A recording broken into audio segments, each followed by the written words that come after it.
Our topic is about the database society. Before we start, we particularly focus on ethical and social issues relating to ways in which we are currently using and deploying computer-based technologies. We begin by considering the present thrust within the UK to establish what is commonly referred to as the database society.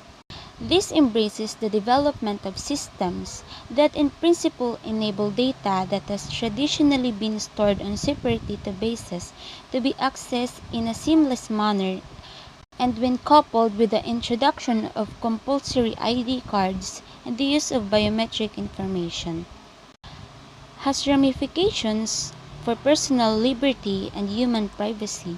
Within this section, we also delineate the information that is provisionally to be stored within the ID card or National Identity Register framework. Certainly, when viewed in a critical light, this project has Orwellian overtones. We turn our attention to highlighting advantages and disadvantages associated with the introduction of digital systems. We consider aspects of digital rights management, specifically the content protection and copy management proposal as applied to the transmission and playback of video content.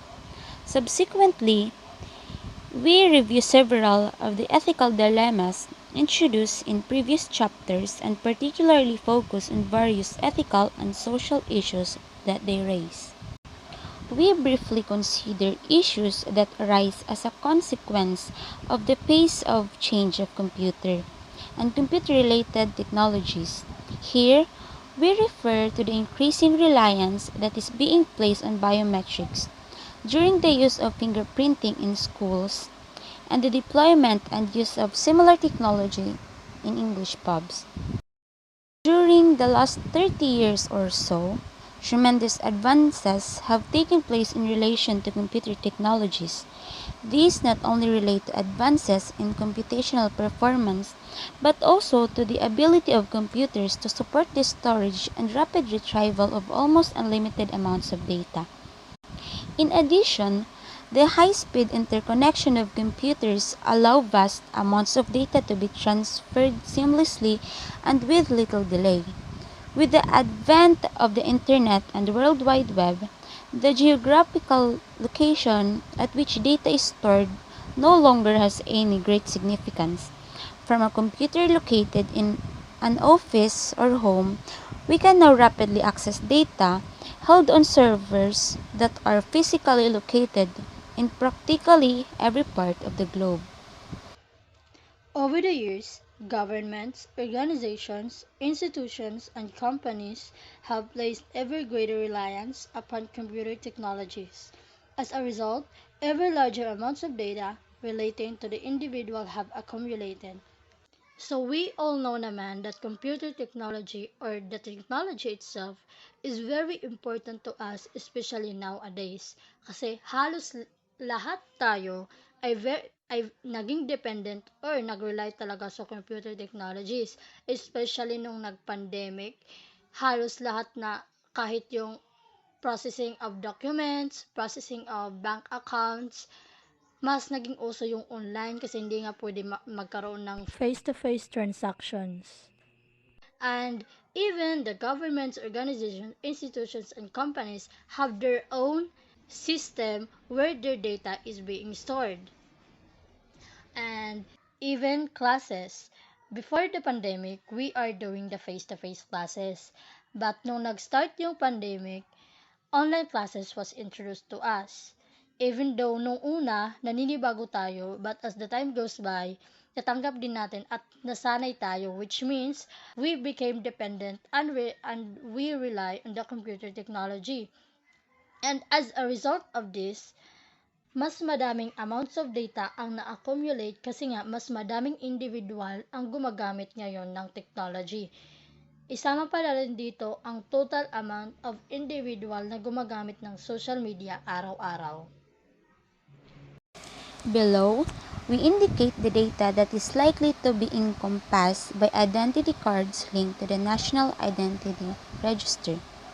The first is the personal information. We have full name, of course our name. In personal information, we usually put our full name to be identified.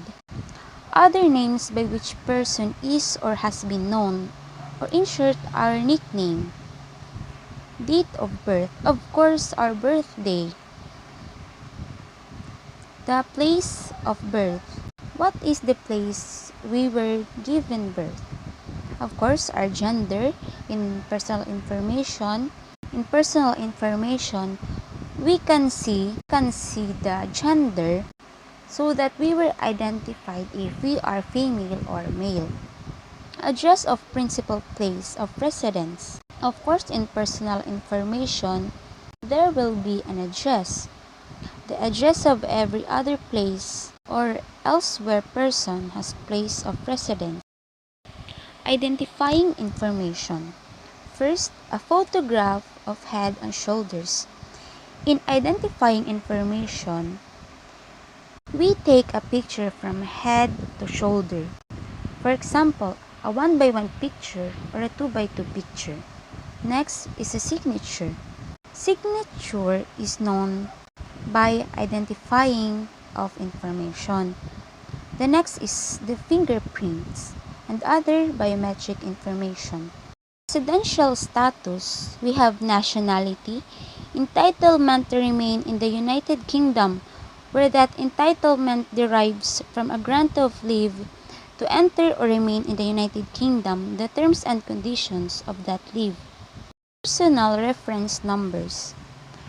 National Identity Registration Number, the number of any ID card issued, allocated national insurance number, the number of any relevant immigration document, the number of their United Kingdom passport, the number of any passport issued to the individual or on behalf of the authorities of a country or territory outside the United Kingdom on behalf of an international organization, the number of any document that can be used by them instead of a passport, the number of any identity card issued by the authorities of a country or territory outside the United Kingdom, any reference number allocated by the Secretary of State in connection with an application for permission to enter or to remain in the United Kingdom. Registration and ID card history. The importance of this history record is that it would be easier to track kung saan or kailan naganap ang maling pagtatala ng mga impormasyon or misinformation sa paggawa ng ID cards if ever man na may magreklamo. First one is the date of every application for registration by him or her. Araw kung kailan nagparehistro ang applicant or aplikante. Next is the date of every application by him or her for a modification of the content of his or her entry. Araw kung kailan minodify or binago ang mga entry ng kanyang registration contents. If ever man na may kulang or may mali sa impormasyong ibinigay. Next is the date of every application by him or her confirming the contents of his or her entry. Araw kung kailan kinumpirma or kinukumpirma ng applicant ang contents ng kanyang registration whether may binago man or wala. Next one is the reason for any omission from the information recorded in his or her entry. Rason kung bakit nagkaroon ng kakulangan sa impormasyon na inirecord, whether kasalanan man ito ng applicant or ng nagre-rehistro. Next is the particulars in addition to its number of every ID card issued to him or her, the information of the ID card being issued. Next is whether each such card is enforced and if not, why not. There is some circumstances kasi na yung ID card is nare-release even hindi pa siya dapat i-release kasi nga necessary na in need na siya in a particular situation.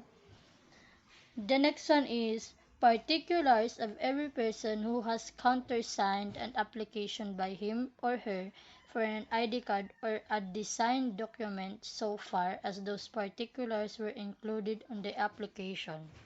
So, the information of the individual who countersigned or yung mga taong nag-testified na ikaw talaga ang nag-a-apply for the ID card or any other documents that is related or included on your application. Next is the particulars of every notification given about stolen, lost, and damaged ID cards. Information given kung bakit nawala or na-damage yung cards. Kasi hindi ka naman basta-basta bibigyan ng bagong card without knowing the reason of why the card has been stole or damaged. The next one is particulars of every requirements by the Secretary of State for the individual to surrender an ID issued card to him or her. I think this is applied when renewing an ID card, like driver's license, license of a teacher. Kasi nga, kapag binigyan ka ng bagong ID card, yung luma mong ID card is iso-surrender mo for security purposes na rin. Next is the validation information. When we say validation, it is the proof or pagpapatunay na ang impormasyon na ibinigay mo ay totoo. Una, the information provided in connection with every application to be entered in the register for a modification of the issue of an ID card. So, the information that is provided when applying for the identification card. Para na din ito sa modification purposes.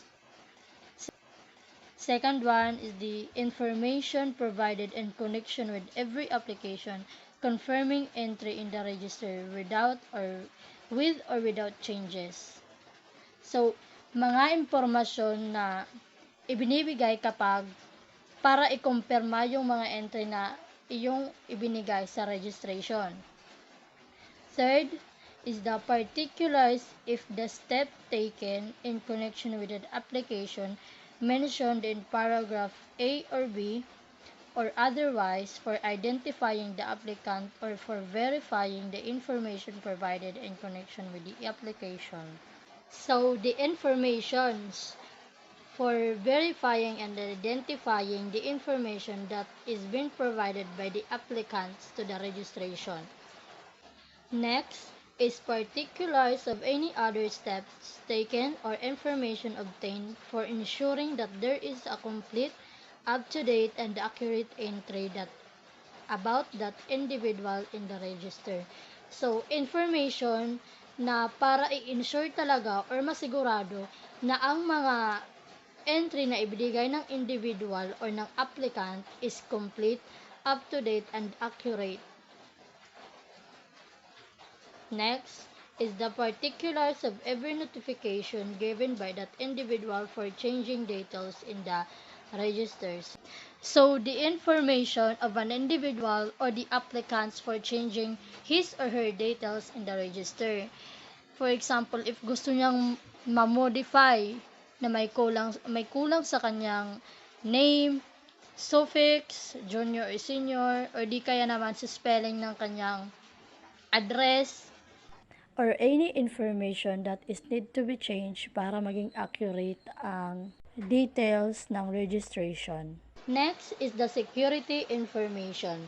Securing the information when applying an identification card. First, a personal identification number to be used for facilitating the making of the applications for information recorded in his or her entry and for facilitating the provision in the information. So first, we need to have a personal identification number para ma-facilitate natin yung ating information recorded in our entry. Next is a password or other code to be used for that purpose or particulars of a method of generating such as a password or code. Need natin ng password or other code such as QR code or PIN code to secure our information. We all know naman that if we really want to secure our information, creating or generating password or a code is the best option. Next is the question and answer to be used for identifying a person seeking to make such an application or to apply for or to make a modification of that entry. So, question and answer or interviewing para makilala or ma-identify ang isang individual na gustong magpagawa ng ID card or kapag gusto niyang baguhin ang kanyang entry. Next is the records of provision of information. First, particulars of every occasion on which information contained in the individual's entry has been provided to a person. Second one is the particulars of every person to whom such information has been provided on such an occasion. So, information of the person who's been provided of the information, meaning, for example na lang, the information of the interviewer na nabigyan ng information ng applicants. And then third, other particulars in relation to each such occasion of the provision of the information. Iba pang mga impormasyon na naganap in such occasion. The use of biometric data will facilitate the establishment of the direct link between the card and the individual. When we say biometric data, this includes facial recognition, fingerprints, and iris, or the pupil of our eye. The importance of this biometric data is to link between the card and the individual. Kaya kinukuha yung biometric data natin kapag nagpapagawa tayo ng ID, especially the national ID, kasi para mapatunayan talaga na yung ID card na hawak natin ay tayo talaga ang may-ari kasi nga nakapaloob dito ang ating personal data. The last one is the three key ingredients that are making this advance possible. First is the processing capabilities of the computer. Second one, the capability of a computer for the storage and rapid retrieval of unlimited amounts of data. And the last one is the high bandwidth interconnects between computer systems.